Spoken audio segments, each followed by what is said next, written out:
the author or submitter would be responsible for filling out. This is how you actually attach your file, as well as how we get like co-author names or mentor names and contact information. Then we would ask that your mentor fill out a mentor agreement form, signing off that they are familiar with your research, they're glad to have it submitted to Aperture for review. And finally, if you do have co-authors or collaborators, they would each need to fill out their own approval form just to sign off on their work being included. All of these, as well as everything I've just said, are available for your reference on our website. So feel free to stop by. That's always a good way to have the process go smoothly. Awesome. Thank you so much. This next question is for any of our executive members. So chime in when you feel so. But what are the benefits of submitting to Aperture, in your opinion?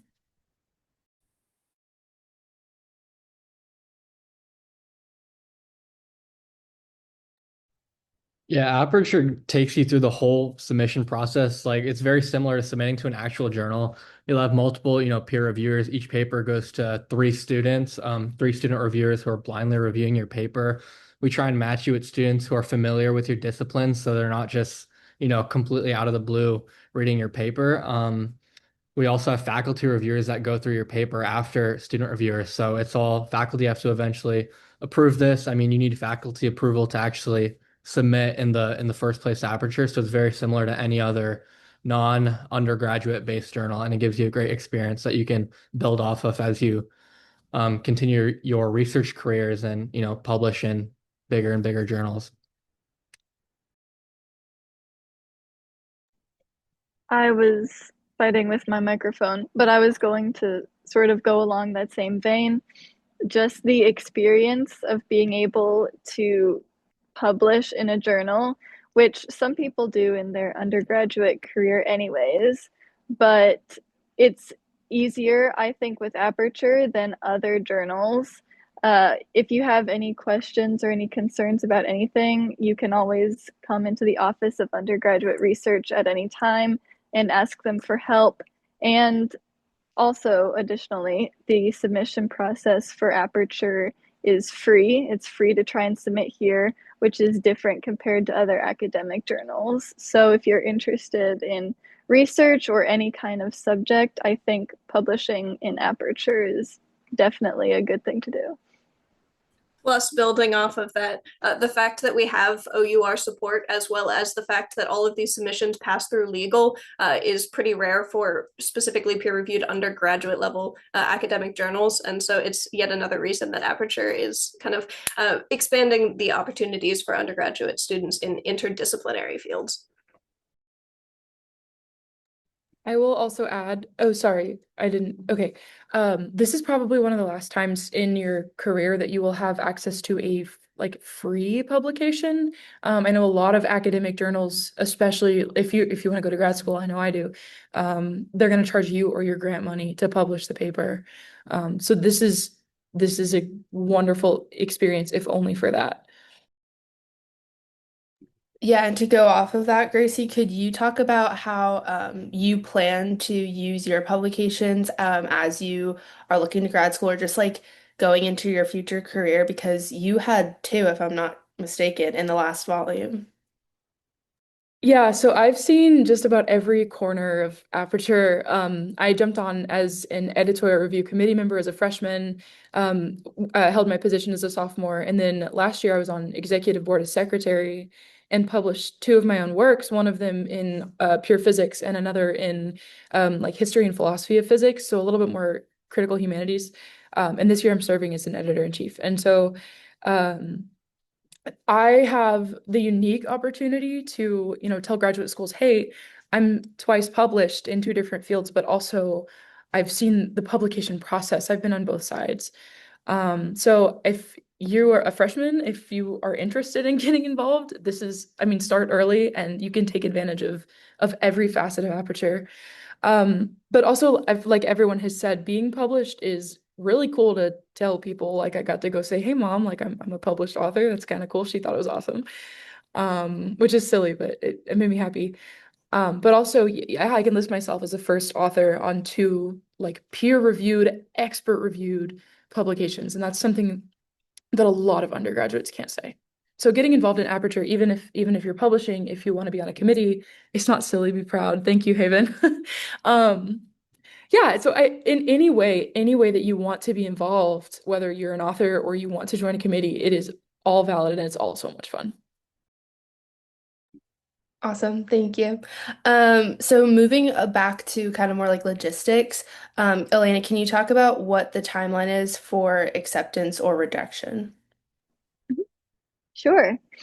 So as you go through the process, like getting started to submit, as Elizabeth nicely put for us earlier, first thing that happens is that your submission will go off to UK Legal. This is a very unique thing to Aperture and undergraduate journals in general. Basically, the legal process just ensures that your work is not plagiarized for one part of it, and also you like have your own rights to it and everything else. And that process takes about 3 to 4 weeks. The time kind of varies. And then after it passes through UK Legal and they determine that it's ready for other review and publication, then it goes to the publication and production committee that Elizabeth and Mohit both chair for. And they will blind the paper so that the editorial review team can make their reviews. And they'll also do different like typesetting and grammatical changes as needed. And their members have about a week to make those changes. After the blinding process, the editorial review committee assigns several of its members the piece, and they go through your process for production of the work and just sort of making sure everything is nice and orderly.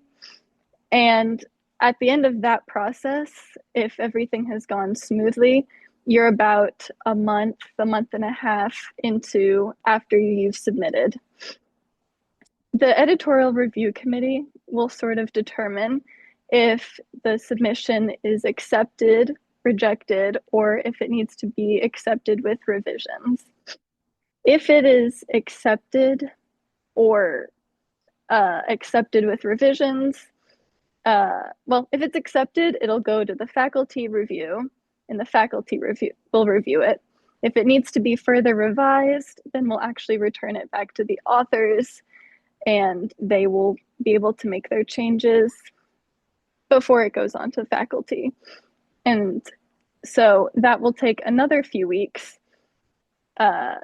If there are more revisions that occur or need to happen, then the process can take longer. But in general, we will be communicating with you, and you'll know where you are about a month and a half into the process. Awesome, thank you. And then, Adarsh, just like going off of that, can you talk about how like revisions factor into that decision? And specifically, we'll kind of combine the next question of like mistakes that you commonly see that then are then fixed with revisions, and that kind of process. Yeah. So after we accept with revisions, you get the paper back, the submitter, and then you'll have a decent amount of time, about a week, maybe longer, to make all the revisions you want based off of all of the reviewer comments. So what we typically give the papers to like 3 reviewers, and then you'll see all of their comments in full. They'll your paper will be numbered, like lines will be numbered, so we can refer very specifically to each line, things that we're thinking about. We try to be as specific as possible while staying constructive. And when you yourself are making revisions, you can revise as much you can revise as much of the paper as you want. I mean, you should try and address all of the things that the reviewers are pointing to, and that kind of is one of the big mistakes we see, is if you're not fully addressing what the reviewers are saying, that can be kind of a struggle because we try and leave pretty detailed information. But if you address all of the reviewer revision comments adequately, then you should have a good chance to get that accept that next time. And if we need to do accept with revisions again, that might happen. But after several cycles of that, eventually we'll just either accept it or reject it. But that typically doesn't happen. We usually, after the accept with revisions, we'll get to the accept phase. So yeah, we'll reconsider your paper in its entirety, read through the whole thing, make sure the revisions that we commented are resolved, and then that's it. We also, Adarsh, that was awesome. But I do want to add that we also strongly encourage you all to stay connected with your mentor or research advisor through the whole process. Not necessarily just to keep them updated, but to make sure that they don't have anything they want to change as well, because their name does show up on this paper too. Or artwork or whatever you're submitting, your mentor's name will show up. So if they have any discipline specific advice or expert specific advice, definitely take, I mean, of course, they're your PI, so you probably take what they say into account anyways. But just keep that in mind. Perfect. And then this question's for anyone again on the exec board, but what is one mistake that you have seen frequently that prevented like a smooth submission process? Or if you submitted to Aperture, what's a mistake that maybe you made and want to kind of prevent people from making in the future? I suppose I'll go first, given that this lends itself rather well to the previous thing I was talking about. Definitely check the webpage and like look through the rubrics and the submission guidelines we have posted.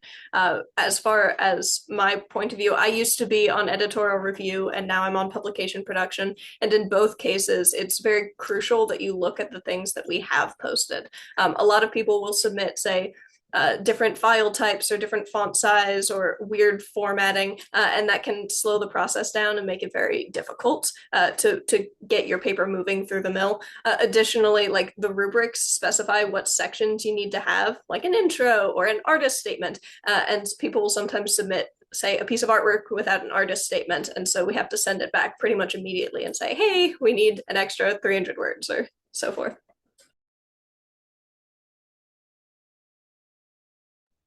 Yeah, that's basically the same thing I was going to say as one of the editorial reviewers.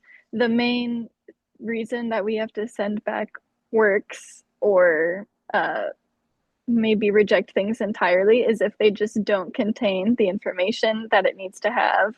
Like sometimes a whole abstract will be missing because in some fields it is a oh, I see Jesse just posted the submission review, the link to the website that we've been referring to in the chat. So you can go there, but I think we might bring it up in a little bit here as well. But essentially just making sure that even if Aperture doesn't perfectly align with your discipline or field, if you can refer to those rubrics and make those changes, the process goes a lot smoother.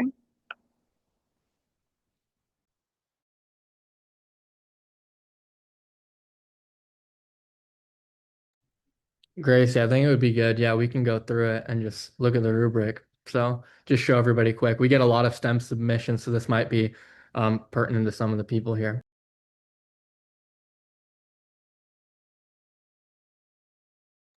Okay, does anyone want to walk through it? Anyone feel very strongly about this? Anyone from ER?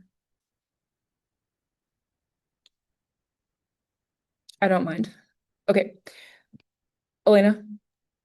Oh, you can go ahead if you Okay. want.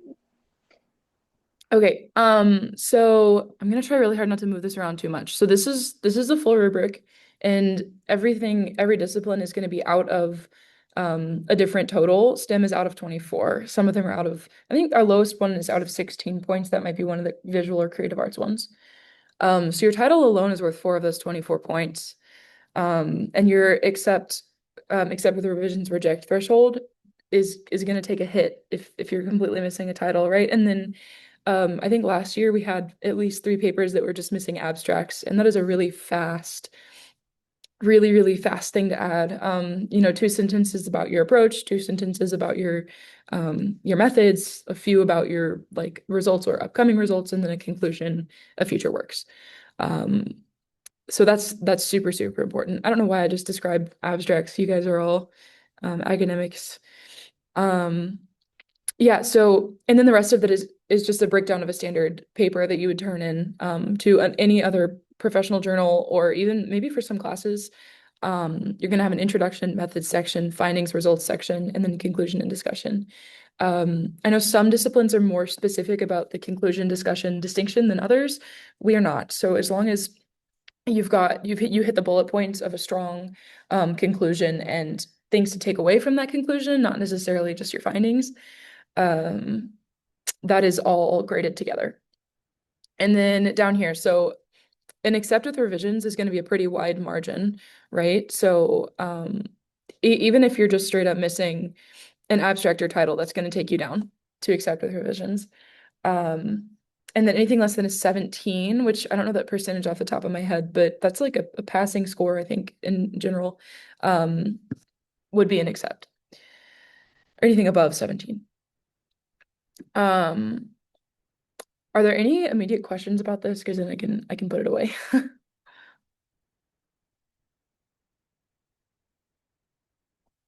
Cool. Yeah, the rest of the Cassie. No, you're good. I was just going to open up in case there was anyone that wanted to look at another specific rubric quickly, or if you have any questions about anything that we've covered right now, please feel free to like unmute yourself, or if you're not comfortable with that, send it in the chat to everyone, and we're happy to answer those. Yeah, everything is discipline specific, our rubrics, and they're all on our website. So please go check it out. Yeah, so seeing no further requests for disciplines, I'm going to go ahead and stop the screen share. But yeah, the link is published in the chat. And there are, I think there's about 8 different rubrics. Please feel free to take a look at that. Your submission we don't decide what discipline it is, you decide what discipline it is. And of course, if you say it's like creative humanities and you're posting a biology paper, we might have some questions for you. But we've never had that problem. And so you control the rubric that you're graded on. So if you know your paper is a critical humanities paper, you say it's a critical humanities paper, and then you go look at that discipline specific rubric.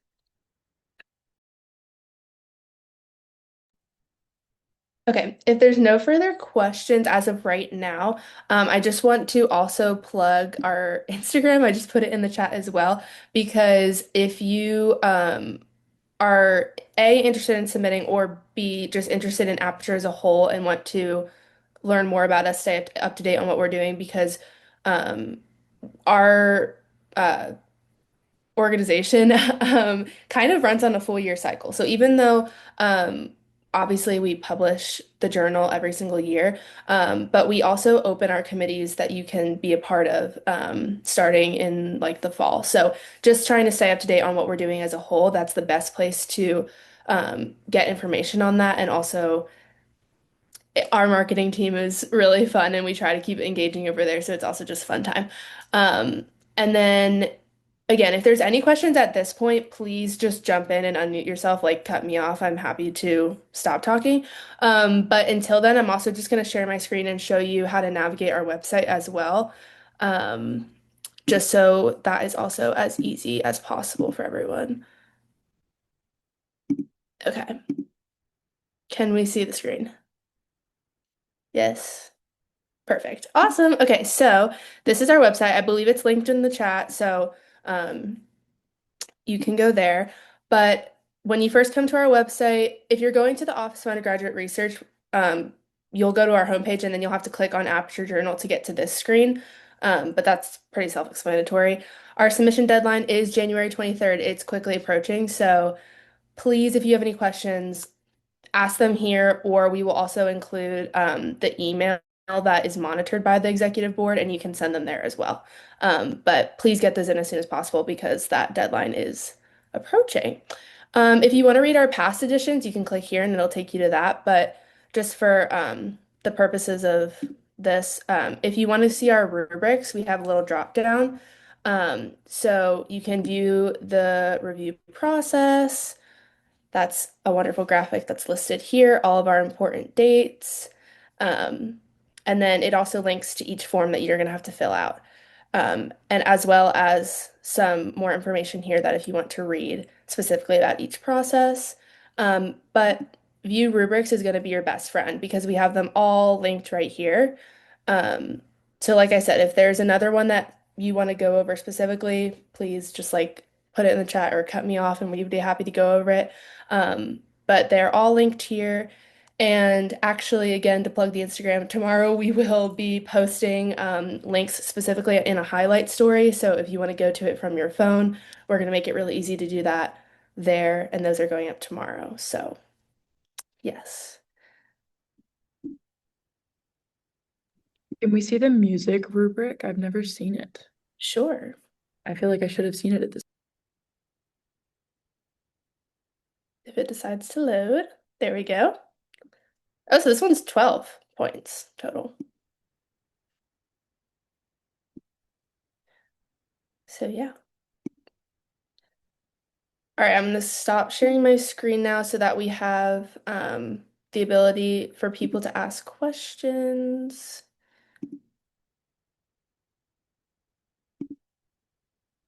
If I can get it to work.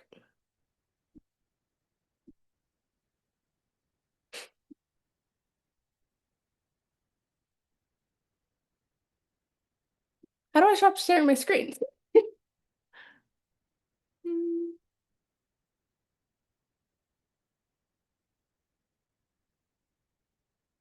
Well, as I figure that out, if you have questions, please jump in.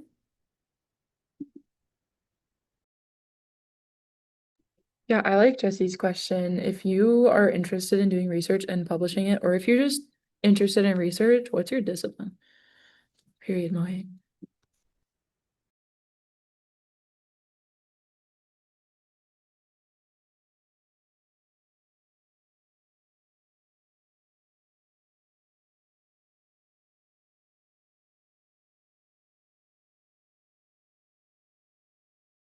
I'm sorry, the emoji makes it so unserious. I'm completely serious, Gracie.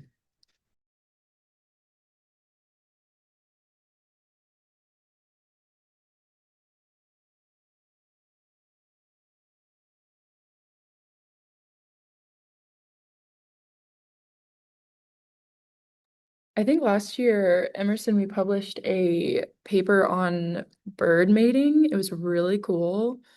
Um, I think I think that's the only environmental that I can think of. Neurophysiology, bug emoji. We all need an emoji. This is awesome. You do birds too? That's awesome. I would need to. It was in the second edition. Um, I was just told that it's blizzarding outside. That's crazy.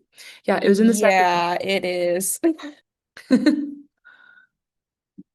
Oh, so cool. I'm gonna catch a bus, I think. Anyway, very cool. That's a lot of diverse research.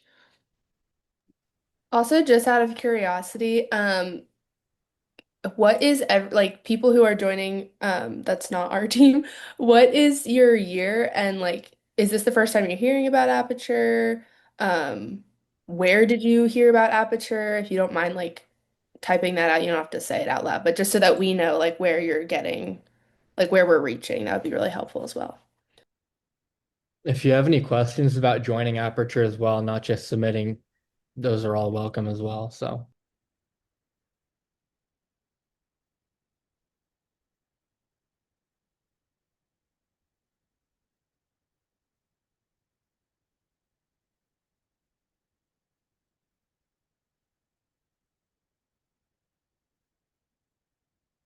I'm glad that our BB involved is working. That's awesome.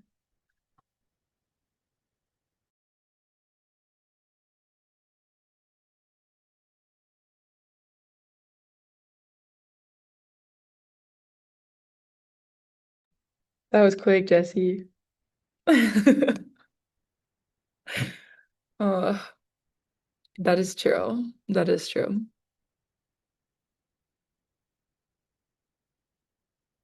I think we just witnessed a job interview, guys. Who wants to jump in here and help? Thank you, Robin. Yeah, you can schedule a meeting with the Office of Undergraduate Research if you'd like to get more involved in research, and we can help you find a faculty member that you can work with and identify your interests.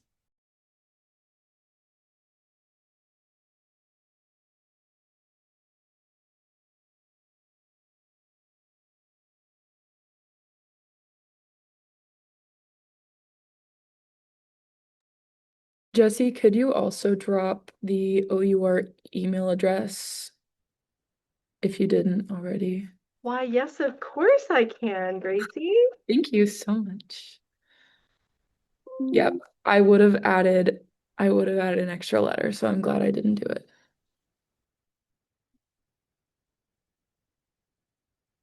Yeah, that I guess I should probably specify that email address is for general undergrad research questions. Even if they can't answer it, they can direct you to someone who can. Fantastic Office of Undergraduate Research team.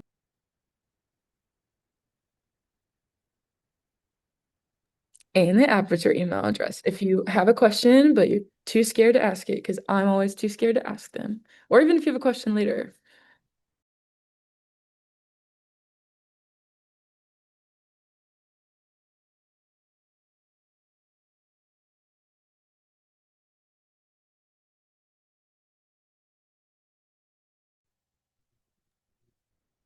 All right. Are there any more questions? Anyone on the Aperture team like to add anything else? Because it is blizzarding, and I know a lot of you all aren't home yet, or back to your dorms or wherever you live. Can co-authors be mentors? Emerson asks.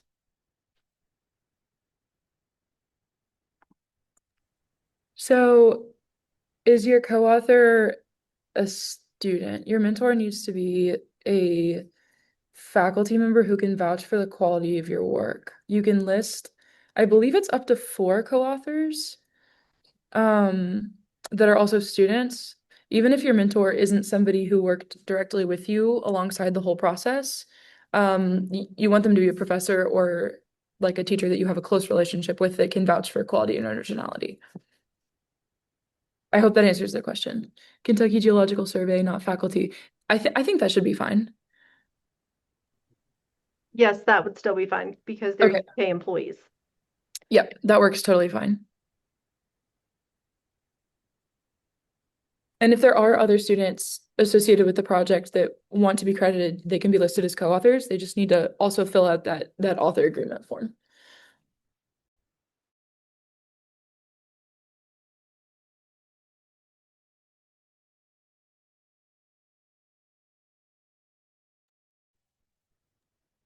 You all, we just had, I was about to say, we just had somebody else join. Mm-hmm. I think they just put a question in chat for you. As a graduated graduate student, so I believe the regulation we have right now is if you graduate as an undergraduate in May, you have one, like, not calendar year, 1 year, one full year to submit after that. So if you're graduating right now, you can submit next cycle. I don't know about, yes, that should be fine. Did you graduate as an undergrad or graduate student? I think yeah, we it's an undergraduate journal. If you worked with undergrads and they have affiliated projects, they are welcome to submit.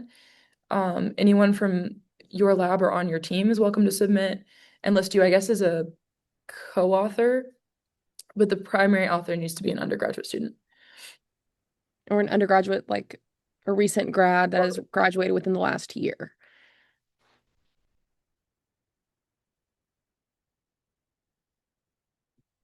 Emerson, does that also answer your question? Your second question that you had?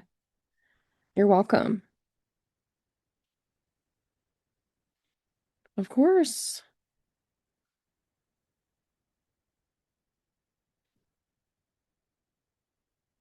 Okay, well, as a reminder, if you all can, you need to like scroll up and see the emails again or find our Instagram. We have social medias. We have platforms, Facebook, Instagram, and check out our website as well. You feel free to email the Aperture team. It's aperture@uky.edu. And if you have any research related questions specifically, you can also reach out to our office, the Office of Undergraduate Research, It is ugresearch@uky.edu. Other than that, we are going to wrap up. And yes, send any of those questions to our email, okay?